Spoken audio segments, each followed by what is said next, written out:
Secretaries General of former liberation movements of Southern Africa, having deliberated on the above, have resolved the following. 1. Progress made on the construction of the Mwalimu Julius Nyerere School of Ideology. Liberation movements commended the Communist Party of China for the sisterhood spirit it has exhibited throughout the construction of the School of Ideology in Tanzania, and various other invaluable forms of support rendered to the liberation movement. This further calls for the integration of the school's curricula, at the same time ensuring that the respective party schools become faculties of knowledge, contributions for the shared experiences, principles, and ideological values of the liberation movements.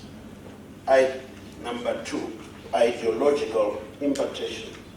Cognizant of the soft power warfare, liberation movement institutions and agencies must be united by their generational mandate to pass ideological tutelage to the youth and their general membership, who are targets of the subtle methods of neocolonialism. Former liberation movements should expedite the operationalization of schools of ideology based on shared revolutionary curricula, and further enjoin governments to implement compliant mainstream school curricula from early childhood into inculcate patriotism, in order to inculcate patriotism. Government of liberation movements were encouraged to re-engage progressive nations across the globe, as was the case during the liberation struggle. The meeting resolved that ideological manipulation of members through various forms of media should be countered by ensuring that respective governments channel resources and establish operative mechanisms to monitor the activities of armed establishment forces. 3. Briefing on the political, economic, and social situation and related matters of their respective countries. The meeting emphasized that cooperation anchored on an outright fight against neo-imperialism through economic development and centered diplomacy in Southern Africa should be deepened in a bid to perpetuate the decolonization agenda and guarantee the longevity of the liberation movement. The liberation movements agreed that they should harmonize their country's economic policy framework as an enabling mechanism to the African continental free trade area.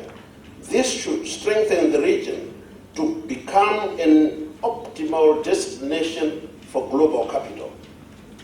The meeting expressed the need to establish and pursue economic reform initiatives aimed at enhancing local and foreign direct investment along the liberation movement countries.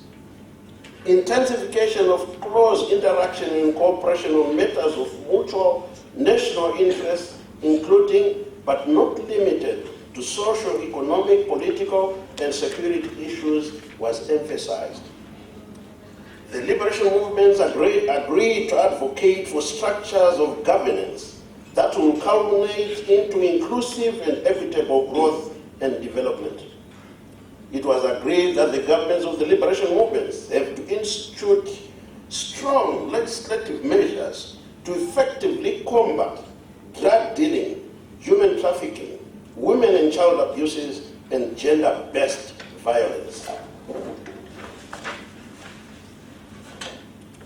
The meeting implored liberation movement and their respective governments to fight corruption at all levels and in all forms, so as to retain popularity and relevance of the liberation movements.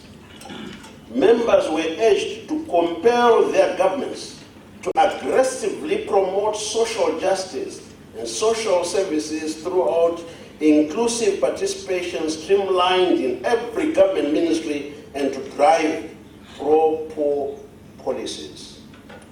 The meeting reaffirmed support and solidarity with the people of the Sahrawi Republic, Palestine, Cuba, Venezuela, in their struggle for self-determination, and implored that concrete action be taken by regional and continental leaders to end the continued foreign occupation. 4. Establishment of a permanent secretariat. The meeting agreed to institute legal administrative frameworks to establish a permanent secretariat for the liberation movement. The structure will consist of youth, women, and war veterans desks. 5. Anti-sanctions campaign. The meeting agreed that liberation movement should continue with a collective call for the immediate and unconditional removal of illegal sanctions imposed on Zimbabwe by Western countries and devise countermeasures against similar potential threats on member states. Member states to take all necessary steps and measures, including but not limited to legislative and administrative frameworks to underpin the fight against sanctions in their various forms and manifestations. 6. Social media. Liberation movements were entreated to encourage members responsibly use social media for economic development and guard against use of social media in retrogressive initiatives, and to create platforms and strategies to counter the onslaught of the anti-establishment forces. 7. Scourge of Afrophobia. Member states were called upon to assign collective effort and attention towards assisting the sister Republic of South Africa in subduing the Afrophobic-related attacks on foreign nationals. Supremacy of the party over government. The liberation movements were urged to revive and strengthen the party's cadreship development policy, including structured and compulsory ideological training programs for nurturing a broad human capital base for deployment to critical and strategic positions in liberation movements and in liberation movement parties and their respective governments. Finally, 9. Structural issues. The Secretaries General resolved to amend the name of the esteemed movement from former liberation movement to liberation movement. It was also agreed that a committee consisting of representatives from liberation movements be established to determine the membership of Zambia's Patriotic Front. Zambia's Patriotic Front has been urged to forward its application for consideration by the movement.